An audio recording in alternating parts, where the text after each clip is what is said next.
Okay, and welcome back to Sports Leadership Exchange, where today I have not only one of my very, very best friends, but I have an elite educator,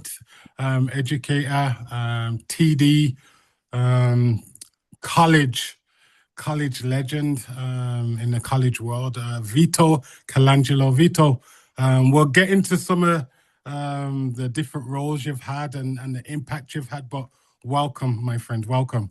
Appreciate the invite, Matty. Thank you. Thank you. And how you doing, first of all? How you doing? I'm doing well. I just we keep plugging away in the soccer game, and trying to keep players educated and great players, and try to provide pathways for them, and whatever pathway they want to go into, we try to facilitate that, whether it's pro or scholarship, and that's our job as educators and coaches, is to try to provide opportunities for these kids, right? Yeah, fantastic.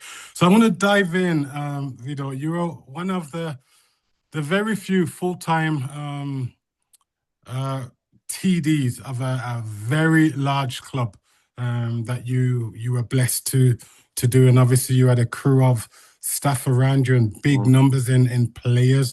What was some of the day to day as a leader that you had to navigate in that role? Oh, there's lots. There's tons. I mean, I didn't even know where to start with. Well, there's the day to day stuff is your training sessions, helping coaches along the way with their session plans and their actual sessions on field. They can do a little bit better? What can they fine tune? Uh, Dealing with parents, of course, is a big issue. Dealing with players, organization, scheduling.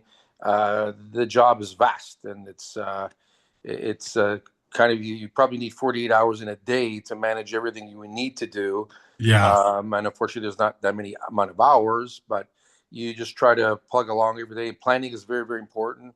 Where you see your club going. So at a grassroots level and at a rep level. So it's people think it's a easy job, but it's not. It's very difficult. yeah, and I can imagine, and obviously having worked with you and then having done the roles as well in various provinces as well.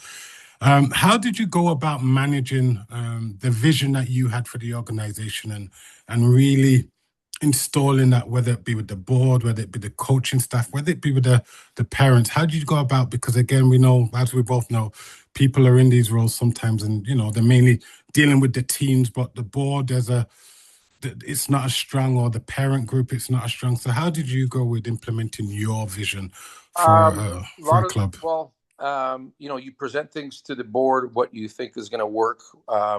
You look at the expenditures involved. Not everything is always approved for whatever reasons, which is frustrating, because you have people on the board who maybe haven't been part of the game in any sort of capacity other than a volunteer, so they don't know what division that you want, where it's going to lead to, and how it will help develop the club. So you get frustrating roadblocks sometimes that way. Then you got some people who see what you're trying to do with your vision and will support it. And these things take a long time to materialize sometimes, and people sometimes get a little bit impatient that it's not working right away. But as we know, this game and development is a crawl as opposed to a sprint. And this is what parents, executive people sometimes get frustrated with it and say, well, where's the results here? I said, this is going to take a long time. It's not Yeah, happen overnight. So there's an impatient thing there. And even with parents, you talk about parents want their player to go from A to Z in 1 week. And yeah, as people who know the game, you're going to be A, then into B. By the yeah, time you get to the Z, the kid probably has to put in about thousands of hours into it. So it's a very, very patient game, and people are very impatient, and that's the yeah. frustrating part of it to me. Yeah. Yeah. And it's so how do you navigate that? Because again, we've seen people, it can throw them out the game. How did you, because again, I keep coming back to this because again, I saw the impact you had. I saw the togetherness. But again, for those who weren't blessed to work with you, You, how did you navigate some of that frustration or those well, things where I it's just not getting I just approved? Yeah, great question, Matt. I just kept plugging away. I believed in what we were doing as a club with all our coaches.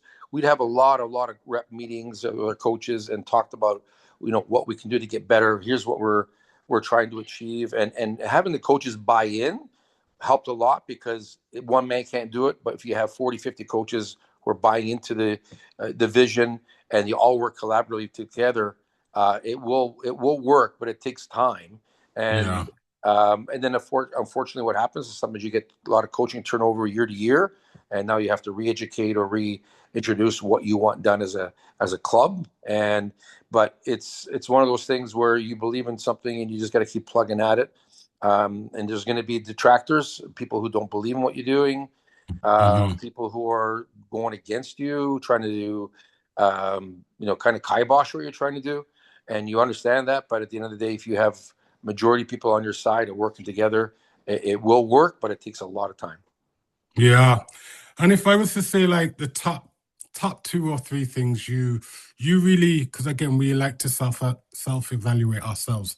So if I was to say the top three, two or three things from when you got that job to say, near the end, when you were moving on to other projects, what were some of the top two or three things you learned about yourself as a leader, doing that role?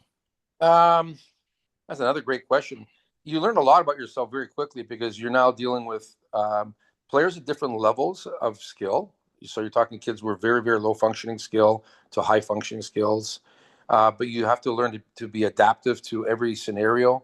And then, of course, you're dealing with 4v4, 5v5, 7v7, 9v9, 11v11. So you're dealing with that. Uh, you have to deal with that transition. So you learn a lot along the way, and at the end of the day, you kind of go the stop sign thing. What works? Let's keep going. What didn't work? We got to stop it.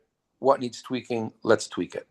So if you kind of take a step back, look at what's happened, and evaluate what's working within your club and what's not working, and understand and put your hand up and say, that didn't work.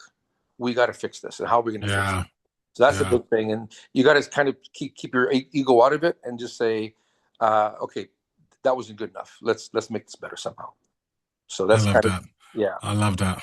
And you said it, and you mentioned the ego, as we know, that sometimes can creep into it a lot. And it's I think the best, people like yourselves and others who have had longevity in the game and the impact you've had in the game. It's because I feel it's because you've always been open, to not only self-reflecting on yourselves, but looking at other things and going, you know what, I like that, and I could adapt that to this or adapt that to that. So it's that open mindset, growth mindset of, Have to be um, open minded. Yes. yeah, yeah. Love that. Love that. So we're gonna slip into now TFC. Can you let us know what your role was at TFC, Vito? Uh, well, I was fortunate enough to be recommended there when it was very early doors. It was the Yeah, academy had just started. There was two coaches that sort of started the program, did the trials, and then both of them ended up leaving to go to Chivas USA. So there yeah, was a void, immediate void in their coaching staff. So myself, Ray Clark, Jason Bent, who's a longtime coach at TFC, who's now with LAFC, and, yeah, and Dave Benning, we kind of took it over as a stopgap, more of a caretaker type of thing. And there was only two academy teams in those days. There was the 17s and the 15s, and I was more self with the 15s. yeah, And then in the spring, Stuart Neely came over from England, and he became the academy director. And we just rolled with it for about 4 or 5 years together. And now it's a whole different ball of wax. There's kids all the way from down to U10 to 12, and they got a lot more kids in the program. They got a better facility over at the Kia Center at Downsview. So it's come a long way from when I was there. Um, I guess there was only two teams. There was the first team, of course, the pro yeah, team, and then the two teams below it. But those years were invaluable. I learned so much from Stuart. I absorbed as much as I possibly could. For Jason was great. Danny Dicchio was around in those areas. And then we went through a lot of coaches in those days. I mean, we started with Mo Johnson, and then we went to John Carver and Chris yeah, Cummings, and then Preki came in there. Nick Dasovic was there as a caretaker for a few games. Then Aaron Vinter came in, and Paul Mariner came in, and the gentleman from New Zealand, I forget his name, escapes me now, the coach from New Zealand. So Yeah. when I was there, there was a lot of coaches that came in and out, and I was able to see a lot of their sessions and learn tremendous amount of information from them, watching their sessions and talking to players, and it was the greatest probably 5 years of my life as far as coaching is concerned, because you're Hmm. dealing in a totally professional environment. It was a tremendous experience, Maddie. So I can't even put any monetary value. Was worth millions to me. Yeah, and having worked obviously at the we call it the Grassroots, and TD have a big club in Canada, and now you're at a professional club, and you're working with ages that you've worked with when you were TD. What were some of the big gaps, not bad gaps, but just differences that you saw at being at TFC as a coach compared to when you were TD of a Grassroots club? The biggest, well, we always got the best players kind of around our area, and they were very good players. Technically, all very very strong. Not all of them were tactically smart or tactically understood the game tactically, but we got good athletes that we were able to work with. But they had one thing that they had is they had drive, and they were there daily, every day, and sometimes staying late after training to do weights and physio and massage. So they put the extra hours into the game that a lot of grassroots players, rep players, travel players don't. They'll Yeah, do 2-3 practices a week, and they'll have their game, and that's it. And in between, they don't do a lot. And I encourage my players on your days off, do some stretching, do some yoga, do some ball work against the wall, mm, go for a light run, just to keep limber. yeah, But a lot of kids, practice is over and they're done. And the big difference there was these players would come in even early and do footy tennis. Just kicking the ball with other keep up. So their players they wanted the ball at their feet all the time, and that's the big difference for me, was that yeah, they were locked in and engaged, because they wanted to. For when I was there, we told the players, you got to leave the U15 change room, you got to get to the U17 change room, and the U17 change room boys, you got to get to the first team change room. So nice. that was the drive for them, because the pro players were always there every day. 17s and 15s were there every day training, different times obviously because the field was field constraint. But they had that drive because they saw the pros, and they would bring them in tours in the pro change room and see how beautiful it was inside there, and they go, oh, we got to work hard to get there. Yeah, Yeah. yeah. And I love that. You mentioned the players' drive, so I'm going to turn it on you. What was your drive and what was the coach's drive? Because again, we're planting the seeds for the players with their drives, which is fantastic. I love how you put that. Yeah. But share with me what was the drive of the coaches? How did you all keep each other accountable? You mean at TFC, you mean? Yeah, at TFC, Oh, yeah. at TFC, you had to be sharp every day. There was no days off. You mean you had to get your session had to be planned, and you'd have to really be on top of a lot of things. It wasn't if you were unprepared, you were in trouble and you'd be called out. But that's what you had to be prepared for every session. You plan for an hour and 45-minute sessions, but you drove you because you were around professionals all the time, Mhm. and the professionalism drove you to become better all the time. Okay. And that was kind of the motivating drive for all our coaches. We always wanted, and we would sit in the coaches' room, talk what was good, what was bad, what we need to tweak. And again, no ego. There was no egos. And one of the best advice I ever had when I got there and I got hired was, they said, we don't want yes men.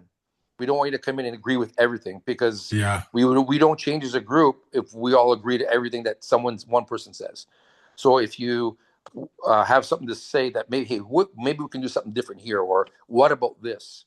It would maybe open up a conversation of how to become better as a staff. They may not pay heed to it, but at least you were able to uh, express what you may think that was could have gone better. So yeah. we were always in communication all the time with each other, and just the professional environment made us try to be better every day. Yeah, yeah. So you're constantly, yeah. And it's the environment, like you said, V, right? You're in that environment, so you're constantly daily, even from a coach's standpoint, you've got to be on it, right? It's not just Yes. the players, it's the coaches as well, Oh, right? even more Right. so. Yeah, more Yeah. so as coaches. Yes. Yeah.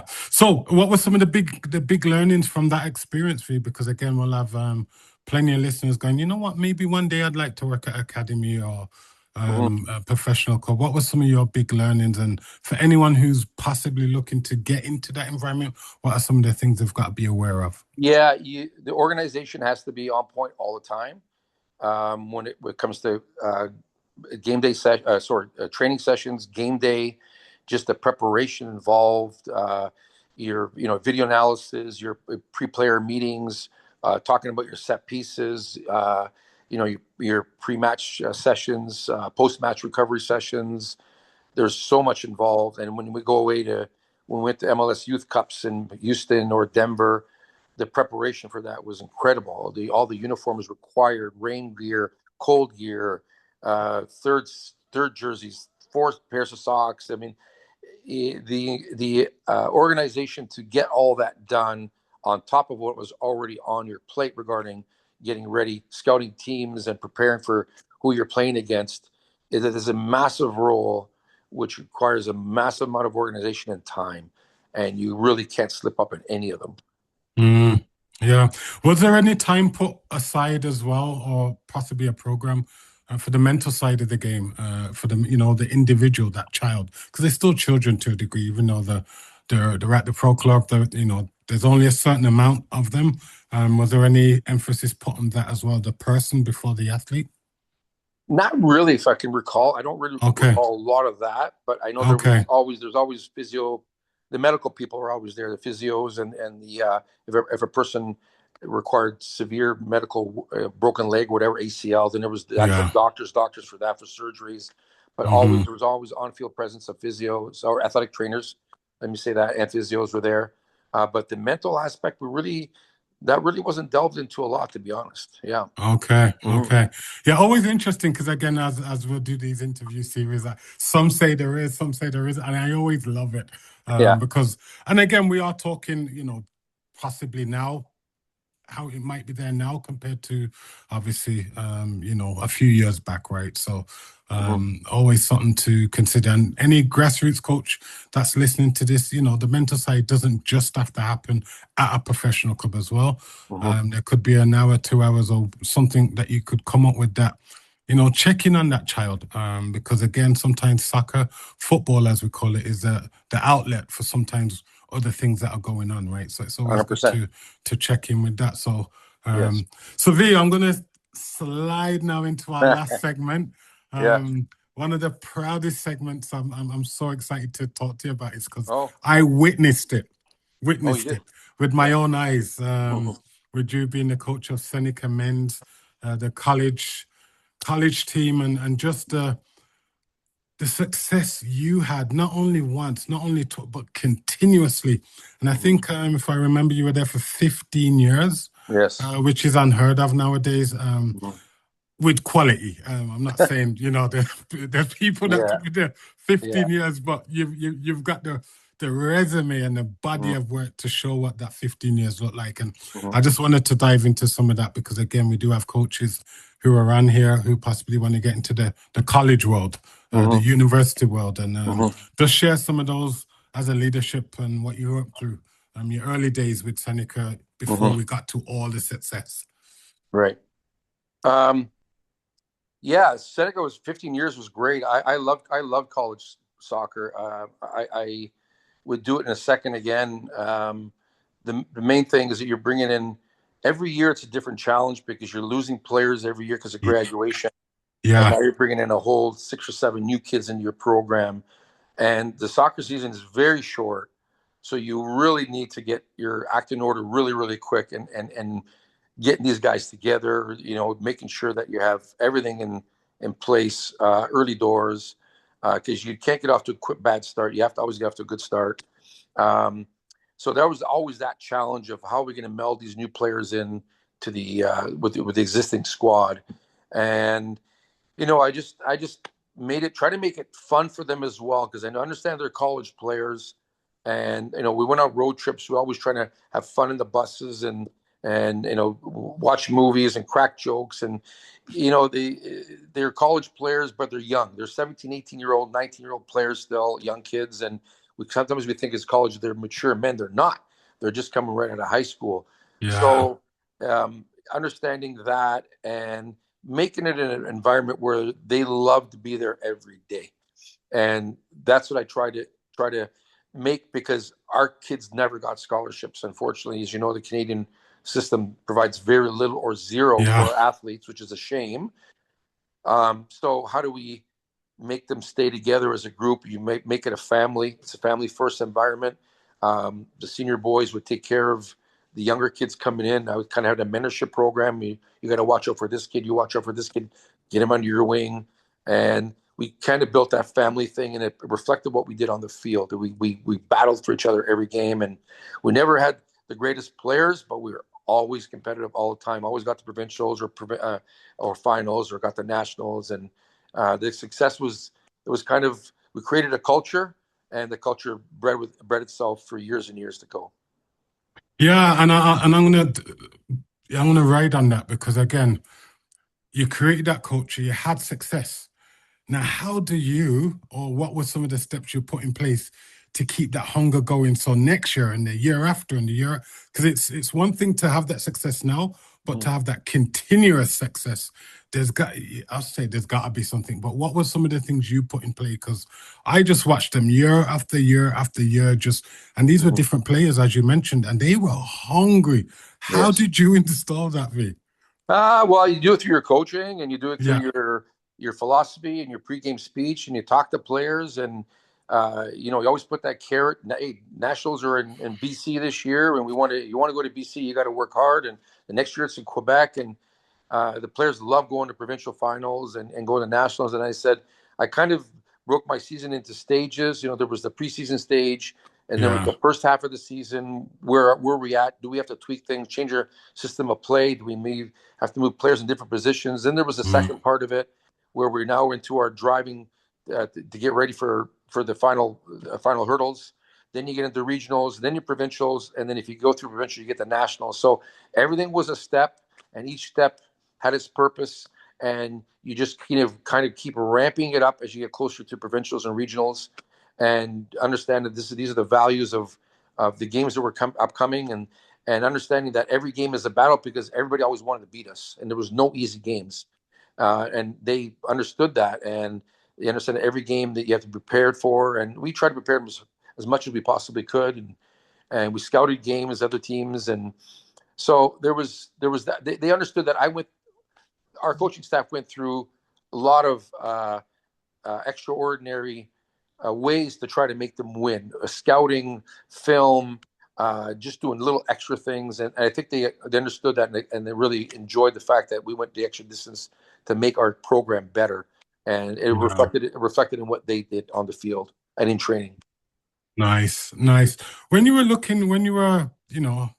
recruiting or having players come out that were new, what were some of the main things you looked for, characteristics that you look for, now blending someone who's possibly new coming into that culture that you have? So what were some of the characteristics that were really high on your list? The very first thing that everybody sees is, are they technically able? Are they able to pass and receive a ball? Like some kids would come in training or tryouts and they couldn't pass or receive a ball, and that was over right away.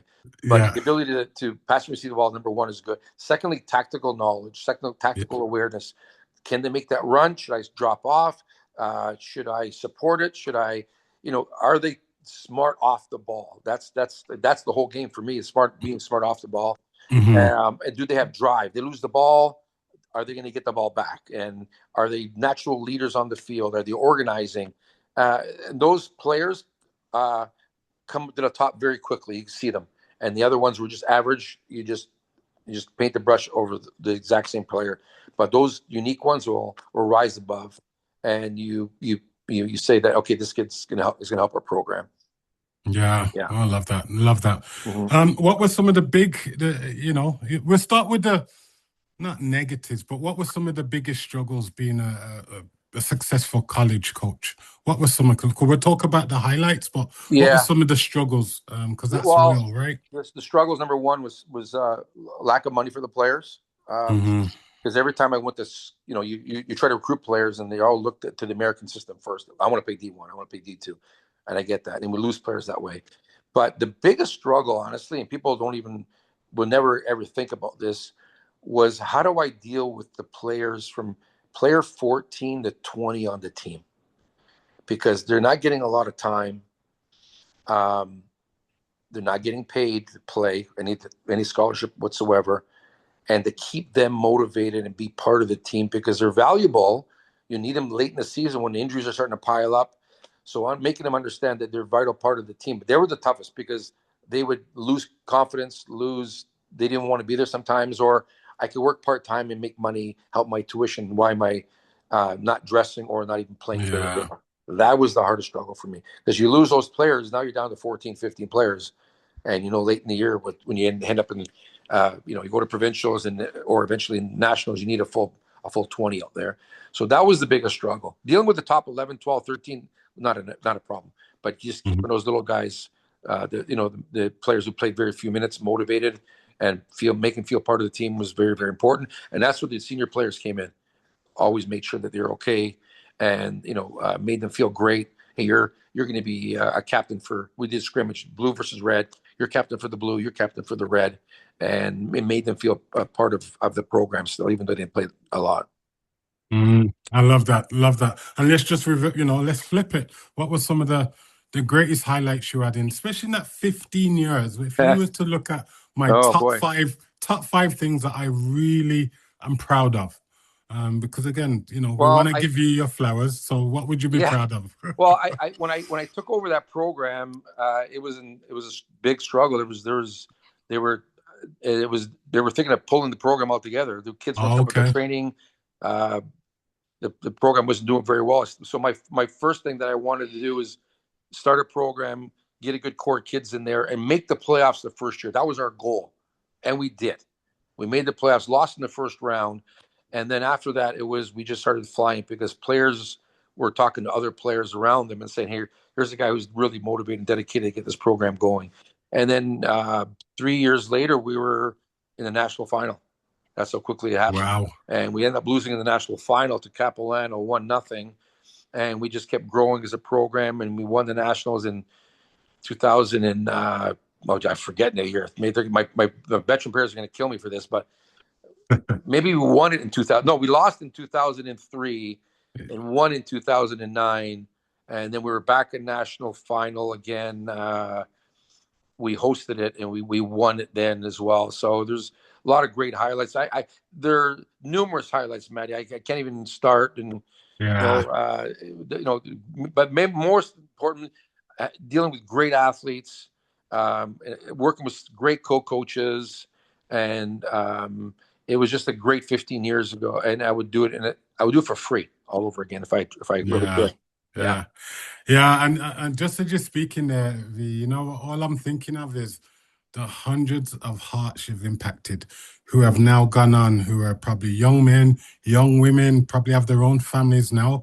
Mm. And there's things within their life right now that they would have took from the environment that you created. And I just think that's huge, Yeah, I you appreciate know? that. Well, I hope so. And you try to be a role model and you try to teach them right from wrong. And you're not going to get them all right, but you hopefully get most of them right. And just through the way as any coach, you're a leader. Players will pick up on things and they'll gravitate to you if you're a good person. They see a good soul. And sometimes you're going to be hard on them, but they understand that you're hard on them for a right reason. That you want them to get better, work harder, and become better people, and they can see that. But as opposed to difference, if you're harsh with them in a wrong way, they'll detract and leave you. So Yeah, it's a fine line, but if you have that philosophy of being a leader first and a leader of men, they will follow. I love that. I love that. Well, again, we've come to the end, V. Hopefully, we'll I would love to get you on sometime in the future again, because Yes. there's so much more we can even jump into. I just again Yeah. the roles you've had, the impact you've had on the game has been enormous, and I'd love to Appreciate dive it. more into that more and more. So And we have a lot of catching up to do, Maddie, when you come over for our camp in August. yes, And you were a yes, great coach at Seneca for 3 or 4 years. You were yeah. there, and you're a great coach as well, because you had a great impact on a lot of kids in our area as well. Well, And thank you. I Seriously. appreciate everything you've done for the game and for the kids in the Canada. And August we have a lot of catching up to do, and I can't wait to see you. Yes, definitely. Well, Cheers, mate. thank you again. All Thank the you. best, eh? All the best. Okay. Take All care, mate. right. See you soon. Ciao. Bye. Bye.